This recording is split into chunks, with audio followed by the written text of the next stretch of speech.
What is up guys, welcome back to another video. Today we're going to be doing here a deck profile for my SNorlax VMAX deck. Now this particular variation of the deck focuses on going for the SNorlax VMAX, using its advantage here by having the highest HP in the entire game to pretty much gain the advantage. Basically what we're going to do is we're going to try and keep our SNorlax VMAX on the board as long as possible, taking several turns for our opponents to try and knock it out. You know, most decks out there assume that they can knock out every single Pokemon in 2 hits. Yes, that might be possible for some, however, certain decks don't necessarily expect a SNorlax VMAX to be the main card in most people's decks. So, they are very unlikely to actually prepare for this. You're going to have to deal at least 170 damage twice to actually knock out a SNorlax VMAX. So with that being said, some players actually play decks or Pokemon that deal less damage than that. So as a result, when you look at it in that particular sense, some decks will have to take 3 hits to get this VMAX SNorlax actually knocked out. Now given that particular advantage, I wanted to focus a deck around this particular card, allowing us to also equip energy really fast and also attack the opponent and knock their Pokemon out before they knock ours out. But before I get started, I would like to remind you guys to drop a like, share, comment and subscribe if you actually enjoyed this video, because it really does help. But with that being said, let's begin. So to start off, we're playing here 2 copies of SNorlax VMAX and 2 copies of SNorlax V. I'm only playing 2 copies of them because that's all you really need anyway. Your opponent's definitely going to have a very hard time knocking these out. As a result, there's no need to clog your deck up with 4 or even 3 copies at that.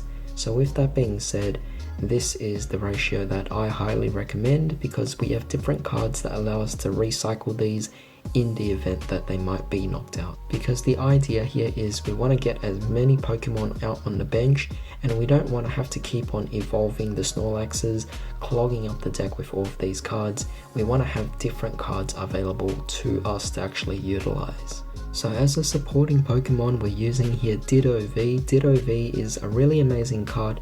We're basically focusing on V transformation, which is the ability of Ditto V. That essentially allows us to swap back this card with the SNorlax V again from our discard pile. When we actually return the SNorlax VMAX back into the deck, we could easily search it out again and then evolve from the SNorlax V that we swapped with the Ditto V. Ultimately, it allows us to kind of play 4 copies at the same time without having to actually play 4 copies of each, and we're saving 2 spots in this particular deck in that particular manner. What I like about Ditto V is that it doesn't have to always just switch into your SNorlax V, it can also switch into your other V cards as well if it's actually necessary. So therefore, we're going to be playing here these particular 3 V cards. We're playing Cramorant V, allowing us the chance to search for any cards we actually need from our deck, but if it pulls off its attack, it's also a really nice decent card to actually act as a secondary attacker. But we also have supporting Pokemon such as Crobat V and Eldegoss V, which definitely has their own benefits as well. For a bit of further support, we're also going to be playing here the regular Snorlax from Vivid Voltage. I really do wish I got the gold version that was recently released, but you know what, the normal one still works fine. We're playing the one with Gourmandize because it is absolutely amazing, allowing us to draw out the deck during the end phase of our turn, which is definitely fantastic. And Oranguru just allows us to swap the cards we need from the top of our deck. Now as for searches, we're going to be playing here 4 copies of Quick Ball, and I only had 1 space for the Evolution Incense, however it will definitely do the job in this particular case. Next up, for a bit of board manipulation, we're also going to be playing here the Switch, just to swap out our Pokemon whenever we actually need to. For a bit of shenanigans with our actual resources, I'm going to be playing here 4 copies of Turbo Patch, attaching again all of the energy that's in our discard pile to our Pokemon, but at the same time we are also playing Capacious Bucket, allowing us to search out the water energy that we're going to be focusing on with this particular deck. Next up, for a bit of supporting cards here, we're also playing the Tool Scrapper, the Ordinary Rod, and the Cape of Toughness. Absolutely amazing cards, definitely works well for the deck. As you can see, the Ordinary Rod is going to be quite a crucial card to return back our resources, allowing us to reuse it again. However, one copy is more than enough for the deck. Some people might want to opt in a second copy, in which case you can feel free to take out the Tool Scrapper and add in a second copy of Rod. Next up, we have here two cards that allow us to manipulate the board in some sort of way, affecting our opponent. So we're going to be playing here 2 copies of the Crushing Hammer and 2 copies of the Pokemon Catcher, as we really do want to knock out the opponent's Pokemon in our control, as well as also keep them from actually being able to execute their own moves by removing their energy. These switches aren't enough to actually switch out our own Pokemon, so Escape Rope will definitely do the job in this particular case, but we're also playing here 2 Air Balloon just in case we need it for specific Pokemon to retreat. Next up, we're playing 4 copies of Boss's Orders as well as 4 copies of Marnie. Now, does this actually make me crazy? Perhaps, but you know what, it definitely works out for me, adds to the consistency by maxing out the amount of copies I could actually play in the deck, because these cards can definitely act as great disruptions for your opponent.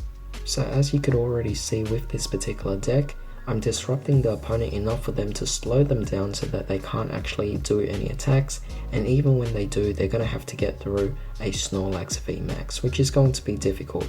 Meanwhile for us, we're going to be getting all the cards we need, filling up the energy for our SNorlax VMAX to meet the requirements to attack.